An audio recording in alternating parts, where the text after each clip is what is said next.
Prostitution అంటే sex work అని అందరికీ తెలుసు. బట్ రీసెంట్ గా దాన్ని లీగలైజ్ కూడా చేశారు కొన్ని ఏరియాలు. బట్ వాళ్ళ వృత్తిని మనం తప్పుపట్టలేము. ఎందుకంటే సన్నీ లియోని, మియా మాల్కోవాల్ దగ్గర ఆటోగ్రాఫ్లు తీసుకుని వాళ్ళని హీరోయిన్ చేసిన దేశం మనం. వాళ్ళని తక్కువగా చూసే రైట్ నీకు లేదు. కుదిరితే మహా అయితే మన సైడ్ నుంచి వాళ్ళకి ఏదైనా హెల్ప్ చేయగలిగితే చేయాలి. అంతేగాని వాళ్ళ ప్రొఫెషన్ ని తప్పుపడితే తాట తీస్తామని చెప్పి సుప్రీంకోర్టు ఆల్రెడీ వార్నింగ్ ఇచ్చింది. పాపం వాళ్ళ దగ్గరికి డైలీ యావరేజ్ గా తీసుకుంటే 4 to 5 కస్టమర్లు వస్తారు. ఒకడు వచ్చే సిగరెట్లతో కాలుస్తాడు, ఒకడేమో బలవంతాన నోరు ఓపెన్ చేసి మందు వస్తాడు, ఒకడు గుట్కాలు పాన్పరాగాలు తిని అదే నోటితోటి ముద్దులు పెడతాడు, ఒకడు బెల్ట్ తో కొడతాడు. ఎందుకురా ఇవన్నీ చేస్తున్నావు ఆవిడ క్వశ్చన్ చేస్తే నువ్వు ప్రాస్టిట్యూట్ అంటాడు. ఈ మెంటల్ ట్రామా వాళ్ళు రోజు అనుభవించి వాళ్ళకి పీసీఓడి, థైరాయిడ్ ఇష్యూలు వస్తాయి. వాళ్ళకి వచ్చిన కొద్ది గొప్ప డబ్బుతోటి పిల్లలు ఎడ్యుకేషన్ ఖర్చు పెడతారు కాబట్టి వాళ్ళు పెద్దగా న్యూట్రిషన్ ఫుడ్ అనేది తినరు. అందుకని వాళ్ళకి మాల్ న్యూట్రిషన్ జరగటం వల్ల ఎనిమియా వస్తుంది, జాయింట్ పెయిన్స్ వస్తాయి, ఆర్థరైటిస్ వస్తుంది. అండ్ హైజీనిక్ గా లేని కొంతమంది కస్టమర్ల వల్ల వీళ్ళకి స్కిన్ ఇన్ఫెక్షన్లు వస్తాయి. అండ్ కొంతమంది కస్టమర్లలో గనేరియా గానీ, హెచ్ఐవి గానీ, హెచ్పివి వైరస్ కనుక్కుంటే కావాలని సెక్షువల్ టైంలో కండోమ్ తీసేసి ఆ వైరస్లన్నీ వాళ్ళకి ఎక్కిచ్చేస్తారు. ప్రాస్టిట్యూట్లు కదా,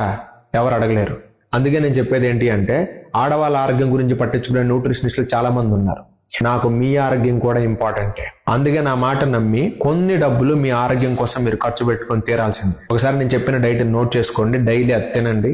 మగాళ్ళుగా బ్రతుకుతున్న కొంతమంది మృగాలు పెట్టే బాధను మీరు తట్టుకోవాలంటే మీరు ఇవి తిని తీరాల్సిందే. మార్నింగ్ ఒక 3 whole eggs, 5 almonds, 5 walnuts, ఒక బనానా తీసుకోండి. లంచ్ లో కొంచెం బ్రౌన్ రైస్, 1 కప్పు పాలకూర, రాజ్మా, చనా, సోయా బౌల్ ఒకటి, నువ్వులు, అవిసె గింజలతో చేసిన లడ్డు ఒకటి, ఒక అరచిప్ప కొబ్బరి తీసుకోండి. ఈవినింగ్ స్నాక్స్ టైంలో ఒక గుప్పెడు రోస్టెడ్ పీనట్స్, ఒక బనానా, నానబెట్టిన sunflower seeds, water melon seeds, pumpkin seeds తీసుకోండి. డిన్నర్ లో ఒక 200 గ్రాముల చికెన్ బ్రెస్ట్ గానీ, ఫిష్ గానీ, 1 కప్పు బ్రౌన్ రైస్, 1 కప్పుడు మేగడ తీయని కార్డు, అందులో కొంచెం స్వచ్ఛమైన పసుపు కలిపి తీసుకోండి. నేను మీ ప్రొఫెషన్ నుంచి మిమ్మల్ని బయటికి రామని నేను చెప్పట్లేదు, ఎందుకంటే అది మీ వృత్తి. బట్ చాలా మంది మృగాలను మీరు తట్టుకోవాలి అంటే ఇవన్నీ మీరు తిని తీరాల్సిందే. ఎందుకంటే గ్లోబల్ హెల్త్ లో మీ హెల్త్ కూడా ఉంది.